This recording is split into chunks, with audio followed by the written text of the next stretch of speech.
제가 재수없게 자랑처럼 맨날 얘기하는 한 내용들이 있잖아요.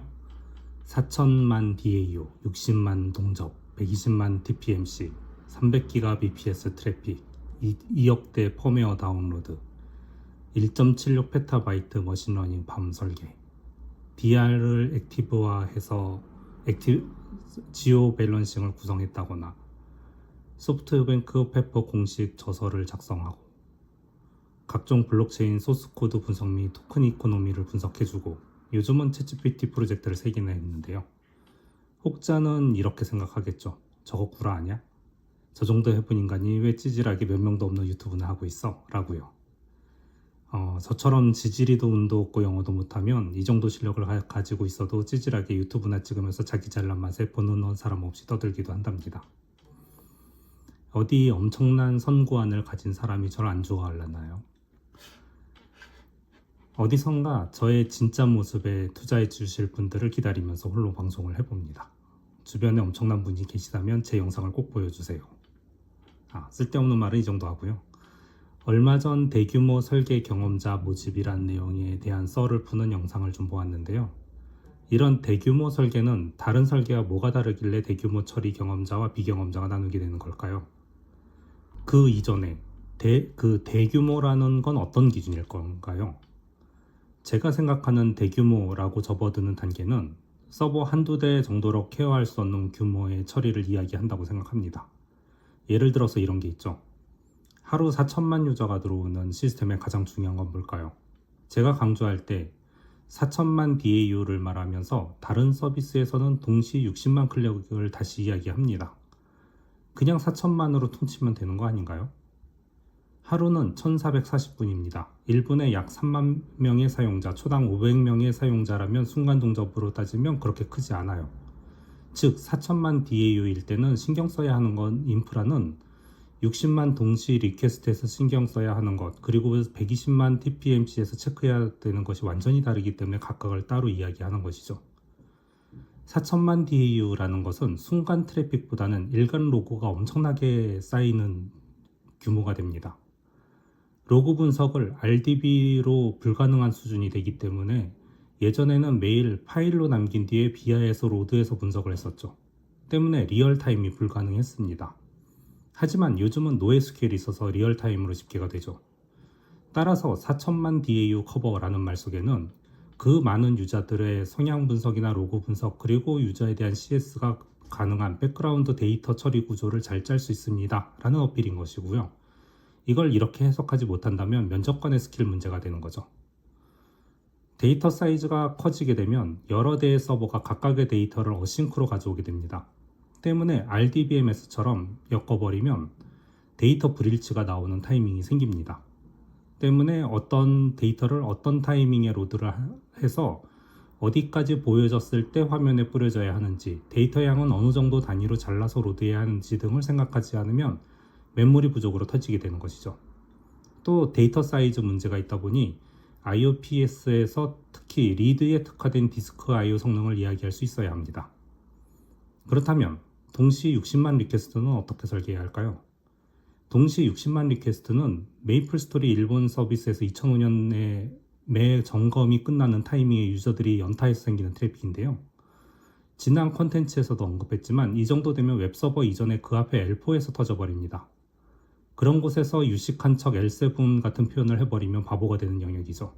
요즘 AWS의 ELB가 L4, L7 제어가 되니까 가장 강력한 듯이 이야기하는 사람들 많죠. 바로 이런 사람들이 대규모 처리를 해본 적 없는 사람들입니다. L4와 L7의 차이도 모르기 때문이죠. L4와 L7은 부하 분산에 쓰이는 네트워크 레이어 이야기를 합니다. 네트워크의 7계층 레이어라고 들어보셨죠? OSI 7계층이라던가? 거기서는 L4는 IP를 관장하고 L7은 어플리케이션 정보를 관장합니다. L4의 데이터를 보려면 디캡슐레이션을 3번만 열어보면 됩니다. 하지만 L7은 6번 디캡슐레이션을 거쳐서 데이터 영역을 열어보아야만 어떤 어플리케이션을 사용하는 패킷인지 알 수 있기 때문에 그만큼 더 많은 네트워크 장치에 부하를 주게 됩니다. 즉, 같은 스루풋이라면 L7은 약 2배 더 느리게 되는 것이죠. 1초에 60만 리퀘스트가 오는데 0.1초만 딜레이 돼도 스택에는 6만 스택이 쌓여버립니다. 그게 10초가 지난 다음에는 120만 리퀘스트가 쌓이게 되는 거죠. 이런 초대량 동시 리퀘스트는 네트워크 단계에서 어떻게 설계하여 분산을 시키는지가 중요하고, 그걸 할 줄 안다는 이야기입니다. 그렇기 때문에 저는 굳이 이걸 나누어 강조를 하고 있죠. 그리고 60만 리퀘스트가 서버에 들어왔을 때 서버는 최소 부하 시 최대 10만 리퀘스트를 받지만 보통 DB 연동 등의 설계를 했기 때문에 2만에서 서버를 늘리는 것이 보통입니다. 그리고 그 앞에 부하 분산 장치를 두죠. 요즘은 L4, L7이 아닌 GLB를 사용합니다. 한국 사람들은 제가 아무리 쓰라고 해도 뭔 똥꼬집으로 안 쓰는지 그 라우터 53을 저는 꼭 쓰라고 얘기를 하는데요. 그리고 서버당 리퀘스트를 줄이기 위해서 사이트 캐싱도 하지만 HTML화를 시켜서 물리적으로 서버 파싱을 줄이는 방법도 있습니다. 이런 종합적인 부하 분산을 위한 처리 경험이 중요한 거죠. 그럼 그 외에 120만 TPMC를 처리한다는 얘기는 뭘까요? 데이터베이스 트랜잭션을 120만 번 처리한다는 얘기입니다. 이것도 대규모 처리를 못 해보신 분들은 감이 안 오실 텐데요. MySQL은 4000 TPS, SQL 서버는 6000에서 8000 TPS, 오라클은 12000 TPS를 기준으로 잡습니다. 물론 이 이상 넘어간다고 터지는 것이 아니고 이보다 큰 동시 요청이 오면 성능 저하가 급격하게 된다는 이야기입니다. 그렇기 때문에 CPU 메모리 디스크의 사이즈에 따라서도 조금씩 달라지게 되겠죠. TPMC는 1분당 처리 트랜잭션이기 때문에 120만이라는 것은 2만 TPS와 같지만 DBMS의 처리는 시작부터 끝까지의 시간이 쿼리마다 천차만별이기 때문에 평균치를 잡기 위해서 보통 분당 트랜잭션 처리량으로 계산을 하는 경우가 많습니다. 그게 TPMC죠. 이건 DBMS의 성능의 최적화를 위한 복잡한 구성을 하기 때문에 그 구성에 던졌을 때 처리를 이야기하기 때문에 이렇게 계산을 합니다. 아까 이야기한 오라클에서조차 2만 TPS가 나오지 않잖아요. 하지만 엑사데이터급이라던가 메인프레임에 HP 유닉스 등을 OS를 설치해서 피파로 구성하고 오라클만 탑재하는 경우 120만 TPMC는 쉽게 나옵니다.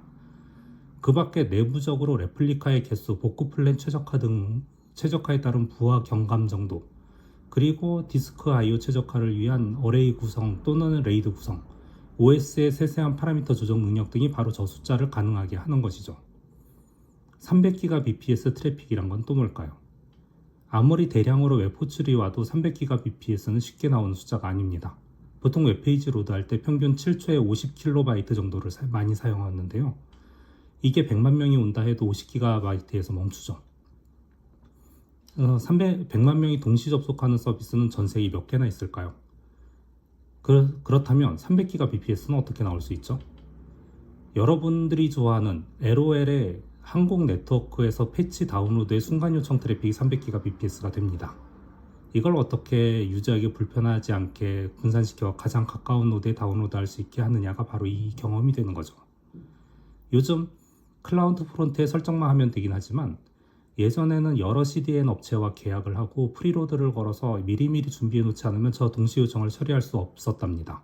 물론 지금도 클라우드 프론트에 300GBps를 흘리면 아마 뻗거나 강제 QoS로 유저가 답답함을 느낄걸요. 이러한 분산 네트워크 처리 경험을 이야기할 때 사용합니다. 그럼 2억대 펌웨어 다운로드 구성 역시 분산 네트워크 처리 아닌가요? 이건 저 집중형과는 또 다른 이야기죠. 2억대의 동일 디바이스가 한국에만 있을 방법이 있나요? 한국인이 5천만인데. 즉 이건 L모사의 핸드폰이 전 세계 2억대 팔렸을 때 주기적인 펌웨어를 개발사에서 한 군데에만 올리면 신속하게 전 세계 엣지에 뿌려서 사람들이 쉽게 받을 수 있는 프리로딩을 위한 네트워크 확보 경험과 그에 대한 엣지 버전 관리 경험을 어필할 때 사용하는 것이랍니다. 그리고 1.76PB 머신러닝 팜 설계가 있죠. 제가 S모 생령에서 32TB 데이터를 머신러닝하기 위해서 로딩했을 때 경험 부족으로 크게 혼났던 적이 있습니다. 32TB를 그냥 로딩하면 되는 거 아니야 라고 생각하셨겠죠. 아마 해보신 분이 얼마나 계실까요? 그때는 카우치베이스라는 노에스QL을 썼는데 카우치베이스의 특징은 쿼리 서비스 노드가 무한히 확장되기 때문에 헤더에 대한 병목이 없다는 장점으로 도입을 했는데 이놈의 가장 큰 문제가 데이터를 인서트할 때마다 인덱스 관리를 위해서 메모리에 올린 뒤에 디스크에 저장하는 방식으로 메모리 이상의 데이터를 집어넣는 것은 너무 급격히 속도가 떨어지게 되는 문제를 가지고 있다는 점입니다. 아마 대부분의 NoSQL이 가지고 있는 고질적인 문제인 메모리 요구량 때문인데요. 이건 NoSQL의 한계 등을 경험하여 로드할 때 자르는 최적화나 전처리를 얼마나 끊어서 하느냐, 머신러닝 처리를 전체를 못하는 경우 이미 처리되는 H5 파일을 위해 추가 러닝하는 방법이나 그 한계를 경험하고 확장을 어떻게 할 것이냐 라는 노하우가 있어서 1.76PB까지 경험을 해봤다는 것을 이야기하는 것입니다. 이것뿐만 아니라 대규모 데이터 처리가 되면 기존의 책이나 동영상 등에서 배우셨던 방법은 아무 쓸모가 없다는 것도 아셔야 되는데요. 많은 높으신 분들이 제가 설계를 하면 비웃다가 당해보고서야 저를 평가하는 부분이 바로 여기 있습니다. 지금까지 내용으로도 충분했다고요? 아닙니다. 이제부터가 대규모 데이터 처리 경험의 진수입니다. 테이블에서 쿼리를 돌리는데 5개의 게임에서 콜라보 이벤트를 합니다. 각각의 이벤트를 따라서 서로 다른 게임 DB에 데이터를 넣기 때문에 이기종 게임들의 데이터를 보려면 다음날 배치로 한 군데서 몰아서 계산 후에 봐야만 합니다. 이걸 리얼타임으로 가능하게 했던 게 64대의 이기종 DB 서버를 엮어서 MOLab과 ROLab을 연결 후 이벤트 결과만 ROLab으로 리얼타임으로 끌고 와서 통계를 볼 수 있게 한다거나, 하나의 서비스 내에서도 유저들의 이벤트 통계를 유저들이 리얼타임으로 보여줘 경쟁심을 유발시키려고 할 때 계속 수억 로우를 그룹 바이를 해야 되는 경우, RDBMS에서 제공해주는 캐시 테이블은 휘발성이기 때문에 캐시 테이블용 테이블을 만들어 캐시처럼 사용하는 기법도 있고요. 기존 샤딩 기법으로 하면 효율적이지만 급격하게 늘어난 2천만 유저를 커버하기 위해서 한 대의 서비스에 필요한 모든 것을 때려놓고 그 서버 자체를 이미지화해서 병렬로 늘린 뒤에 게이트웨이 서버에서 유저의 번호당 샤딩을 하고 어느 정도 지나서 유저가 줄어든 서버들끼리 통합하는 로직을 만들다 보면 많은 분들이 이게 무슨 샤딩이냐고 비웃지만 이게 엄연히 최고의 성능을 보여준 샤딩 기법이었다거나, 테이블이 많아지면 필드명만으로 알아먹기 힘들어집니다. 단일 DBMS에서 12만 개 테이블도 관리해 본 저로서는 지금도 ERD를 그릴 때 이미 엔티티와 어트리뷰트의 룰을 정하고 모든 처리는 프로시저화하여 웬만한 부하는 RDBMS에서 가지도록 설계를 합니다. 그리고 필드명만 봐도 어떤 엔티티에서 왔는지 무슨 역할을 하는지 명확하지만서도 길지 않게 만드는 룰을 가지고 있죠. 그렇기 때문에 도큐멘트를 보지 않아도 프로시저만 열어보면 변경 이력과 이 필드가 왜 무엇 때문에 만들어졌는지를 나타냅니다. 이러한 사소한 것에 이르기까지 프로젝트에 들어갈 때마다 불편하다고 불평만 하면서 다음 프로젝트도 똑같이 하는 게 아니라 바꾸지 않으면 다음이 없는 환경을 얼마나 경험했느냐가 바로 퍼포먼스를 이야기할 수 있고요. 나 좀 대규모 해봤어 라고 할 수 있지 않을까요? 하지만 그 전에 대전제가 있습니다. 어떠한 서비스를 설계하더라도 대규모로 되었을 때 흔들리지 않으면서도 리인스타트가 될 수 있는 구조를 설계하는 것은 버릇이 되어 있어야 합니다. 인프라 비용이 비싸서 수익이 나지 않는 구조라면 여러분들은 지금 잘못하고 있는 것입니다. 인프라 비용을 줄이고 대규모 처리가 되는 구조를 잘 짜는 사람이 실력이 있다는 얘기죠.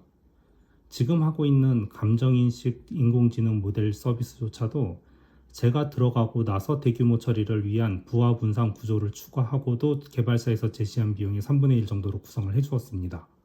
그럼에도 서비스 단가 대비 인프라 비율을 봤을 때는 조금 더 복잡해지더라도 인프라 비용을 줄이는 방향으로 더욱 튜닝을 해서 지금은 초기 예산의 5분의 1 정도가 인프라 비용이 되었는데요. 예전에 이야기했던 오라클 시스템의 최적화 및 하드웨어만으로 초기 30억 원, 매년 10억 원짜리 비용을 초기 5천만 원 플러스 알파 플러스 연간 1,800만 원 정도로 낮춰주었죠. 어느 누구도 이렇게 제안한 적이 없고 제안할 수도 없었을 것입니다. 이로써 이 기업은 매출이 있음에도 마이너스였던 사업이 순식간에 매년 수익 10억 원 가까이 플러스가 되어 만세를 부르고 있죠.